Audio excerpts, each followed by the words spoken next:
All right, today we begin a new lesson a new unit on polynomials. This is Unit 8. And here's our Schoology folder so you can see exactly what we're going to cover in this course in polynomials. It's going to be classifying polynomials today.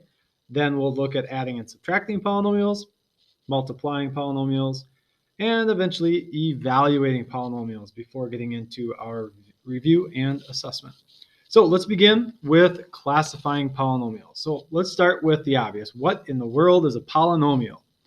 Well, if you break it down word for word or part for part, poly means many.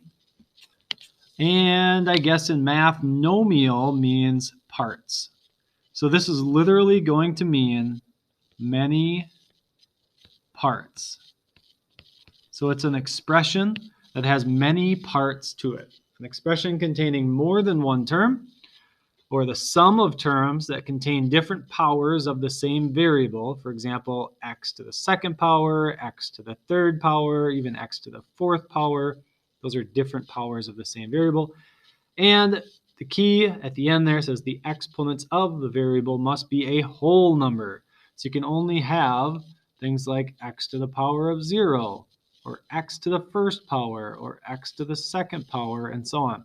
You cannot have negative exponents and call it a polynomial. It doesn't work.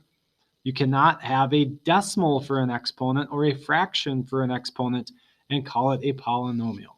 All right, so you might see something like that on your homework assignment.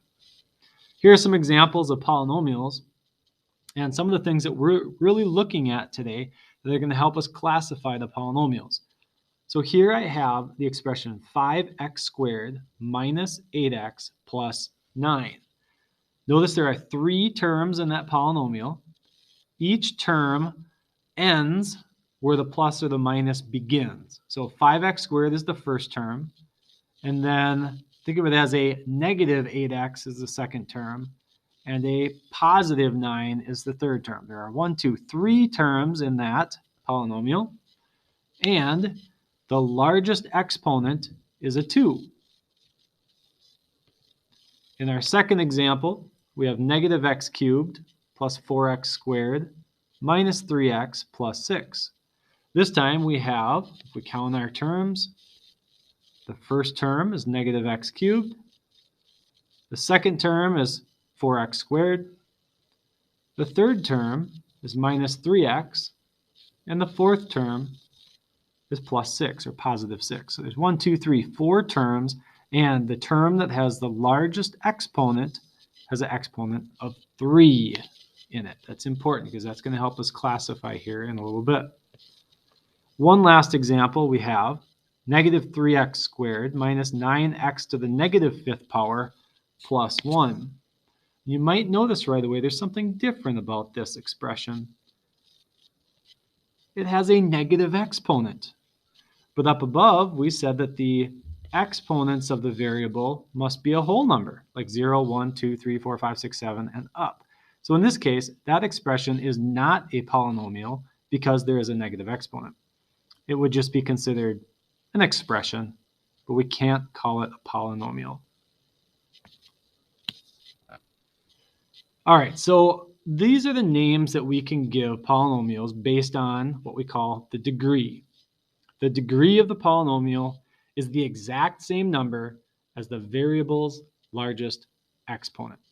So when you look at a polynomial and you look at each term individually, you check to see which term has the biggest exponent. That exponent is the degree of the polynomial. Then in our table, we have different names for the different degrees of a polynomial. If the biggest exponent is 0, we call it a constant polynomial. If the biggest degree is 1, or if the biggest exponent is 1, we call it linear. Degree 2 is quadratic. Degree 3 is cubic. Degree 4 is quartic. Think quart like quarter. There's 4 quarters in a dollar. There's 4 quarts in a gallon. So quartic means 4. And quintic is 5. If you think about quintic, the beginning of that word, quint, probably the only other time I've really seen that used or heard that used is when a mother has 5 babies at one time. They're called quintuplets. So that's how I remember that quintic is the word that we use for degree 5. Anything bigger than that, if the degree or the largest exponent is 6 or 7 or 8 or anything bigger, we just call it 6th degree, 7th degree, 8th degree, and so on. We only have special names when the degree is 0, 1, 2, 3, 4, or 5. So in the examples down below, if we were classifying those by the degree, I would look at each term and try to find the term that has the largest exponent. And I see in the first example, it's the positive 4x to the 6th power. Now the exponent is 6, so I would say that is a 6th degree polynomial. In my second example, I see that there are 3 terms. So remember, they're separated by the pluses and minuses. And the term that has the largest exponent is going to be that first one, 5x to the 4th power. The exponent is a 4, and in my table, I can see if it's degree 4, we are supposed to call it quartic. So we can classify this polynomial as being quartic. Now we can also classify polynomials by how many terms there are. So the first way we looked at it was based on the largest exponent, the degree. We also classify based on how many terms, the number of terms. If there is 1 term, we call it a monomial. If there are 2 terms, we call it a binomial. And if there are 3 terms, we call it a trinomial. Okay, so as an example, if there's just 1 term, I'm just going to do a little mark there for monomial. A binomial is if you have something plus something else, or it could be minus instead of plus. And 3 terms would mean something plus something again. Okay, or it could be subtraction. Anything other than that we just call a polynomial. Technically, these are all polynomials, but we have these special names, monomial, binomial, and trinomial, if there are only 1, 2, or 3 terms in them. So remember that a term begins and ends with addition or subtraction. So I have 5x to the 4th power is the first term, negative 8x squared is the second term, positive 9x is the third term. This one has 3 terms. We would call it a trinomial. In my second example, I have 1, 2, 3, 4. 4 terms. What would we call that one? Well, using our table up above, anything that has 4 or more terms we just call a polynomial. We don't have a special name for it. It's just a generic polynomial. Now, some other things that we need to do with classifying polynomials, talk about standard form. This entire unit, anytime that we write a polynomial or give an answer in the form of a polynomial, we always have to write that polynomial in what we call standard form, or I abbreviate that as SF in the notes today.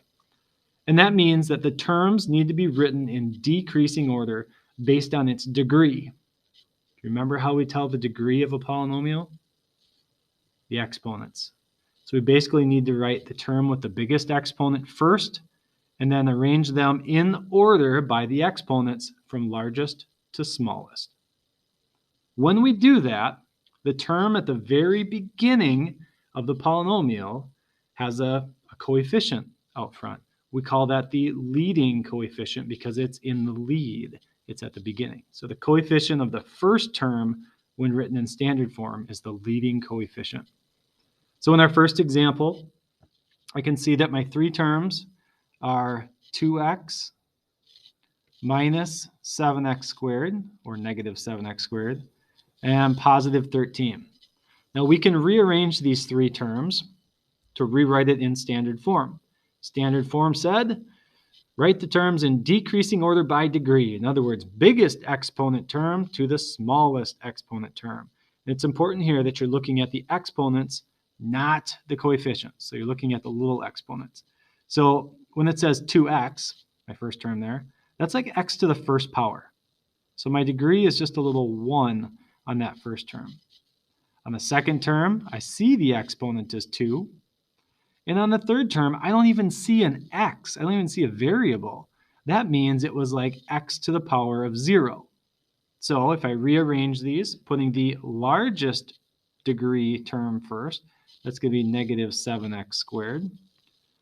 Then the next largest power was 2x.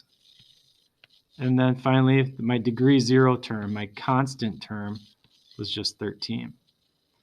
So negative 7x squared plus 2x plus 13 is the standard form of that polynomial. And my leading coefficient then is the coefficient of the first term, coefficient of the term with the largest exponent. So it's just going to be negative 7. In my other example, I see that I have 4 terms. You know what? This time I'm just going to draw and put lines in between instead of circling. It gets kind of messy the other way.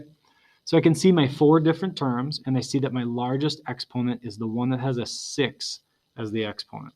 So that's going to be the first term when I write this in standard form. It's positive 4x to the 6th power.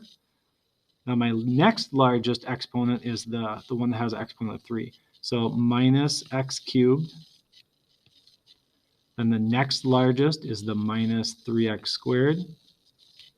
And then finally the plus 6.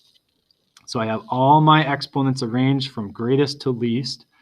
And that makes my first term 4x squared, which has a leading coefficient of 4. The exponent 6, but the coefficient of that term is 4, so that's the leading coefficient of that polynomial.